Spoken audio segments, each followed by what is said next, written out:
Let's see, not 1, not 2, not 3, not 4, not 5, not 6, but 7 victims at least. 25-year-old Maris Nichols joined the Douglas County school system in May of 2023 as a biology teacher. She accepted the job at Alexander High School and eventually became the head of the bio department at her school. Apart from being a teacher, she also took on a second role as the operations manager for the football program, meaning that she was present at practices and games, in contact with student athletes and their families, and embedded into one of the most socially central programs in the school. So she was very involved in the school because she wanted to be. But aside from that, Maris is also married and has a young daughter. Before starting her career, she graduated from Liberty University, which is a private Christian school, from my understanding, in Virginia. All that to say that from the outside looking in, Maris Nichols looked like a young teacher trying to still find her footing in her career and doing all the right things. But that's far, far off from who she really is, and the truth started to unravel because of a high school student. A teenager at Alexander High School, whose identity has been protected, came forward and told authorities that she had seen video evidence of Maris Nichols engaging in very questionable, suspicious, alarming behavior with another student inside of their school. The report was made to the Douglas County Sheriff's Office, and luckily it was taken seriously because investigators acted immediately. Maris Nichols was 22 years old when she started her career, and only 3 years later, she was arrested. Search warrants executed as part of the investigation would reveal a digital footprint investigators described as extensive. Snapchat communications, videos, photographs, electronic devices, and school-issued equipment were all flagged as potential evidence. Warrants also revealed that Maris Nichols operated an account, and that at least one of the students who had become aware of that account had used it to blackmail her into giving them better grades. But initially, the first allegations alleged that Maris Nichols had engaged in intimate physical activities with one of her students, not only inside of a vehicle parked in a driveway sometime between midnight and 2 in the morning, but also inside of a classroom closet, a closet allegedly that was shared between 2 different classrooms. That in itself was enough evidence for investigators to move in and arrest her, and they did so on the morning of Thursday, May 8th, 2026. She was arrested, taken into custody, and booked into the Douglas County Jail on 2 felony counts of improper contact by an employee or an agent, the specific Georgia statute that governs conduct between school employees and their students. She appeared before a judge, and she was given a $40,000 bond with conditions requiring her to stay away from the named victim, the victim's residence, and the victim's family. She paid it and was released on bond.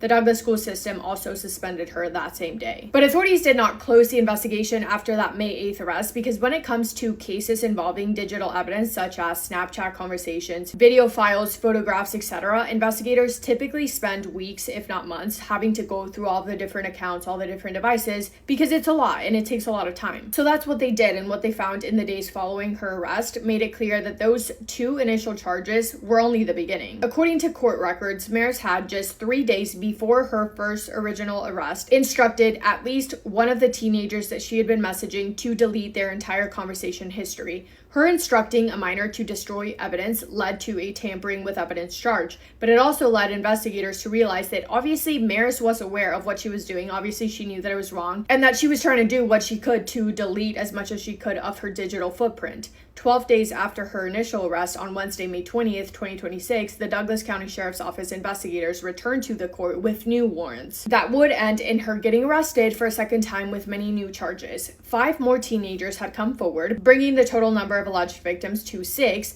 at least 4 of who were enrolled students at Alexander High School, and at least some of whom were younger than 16 years old. A second judge granted her a bond of $74,000 with new conditions: full house arrest with a GPS ankle bracelet, no internet access including social media, no contact with any minor other than her 6-year-old daughter, a mandatory psych evaluation, and still not allowed to be having any contact with any of the named victims. All of her new charges were on the basis that she allegedly SA'd in some manner those 5 additional students, 4 of whom were boys, 1 was a girl, and 1 allegedly was also her own cousin who was a minor as well. The things that she was being accused of include, but are not limited to, Maris Nichols texting them describing what kind of acts she wanted them to perform on her, Maris Nichols encouraging them to watch the movie 50 Shades of Grey, Maris Nichols sending them videos and pictures of herself in which in at least one of them she was playing with a toy of sorts, if you're picking up what I'm putting down, and while she was doing so, she was wearing a Jesus Loves You sweatshirt.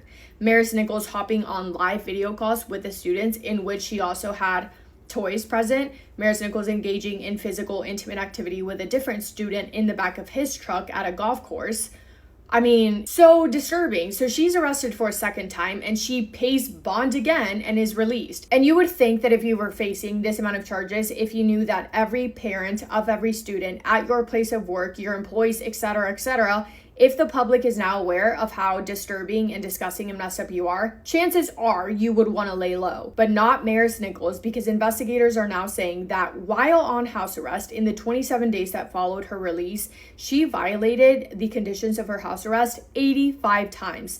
Those 85 violations were broken down into 2 different categories: 38 home curfew violations and 47 inclusion zone violations, aka she did things and went to places where she was not supposed to be. The specific locations she allegedly traveled to included retail stores and fast food restaurants, so places that had no particular criminal significance on their own, but places that were outside of the boundaries of her approved activities and places where children were routinely present. On June 24th of 2026, 6 weeks after her first arrest, a Douglas County grand jury returned with an indictment expanding the case against Maris Nichols from 11 charges to 27, all based on essay allegations from Maris against her students in the months of January to May of 2026. Of those 27 counts, 24 are felonies and 3 are misdemeanors. The new indictment also alleged conduct involving at least 7 students, so 1 more on top of the 6 that were already identified. A grand jury arrest warrant was filed that same day and Maris Nichols was taken back into custody June 25th of 2026.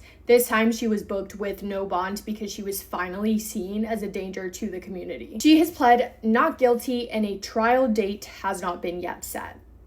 Ugh. It's just like someone needs to, and she's a mom, but someone needs to check on her brain because I don't think that she's using hers. And I mean that in the most disrespectful way possible, honestly. Yeah, I'm keeping an eye on this. Let me know if you guys have heard of this and let me know your thoughts. But that is it from me today. Hope you guys are having the best day. If not, go do something to make it the best day. Make somebody happy and I will see you in my next video. Massive kiss on the forehead to every single one of you.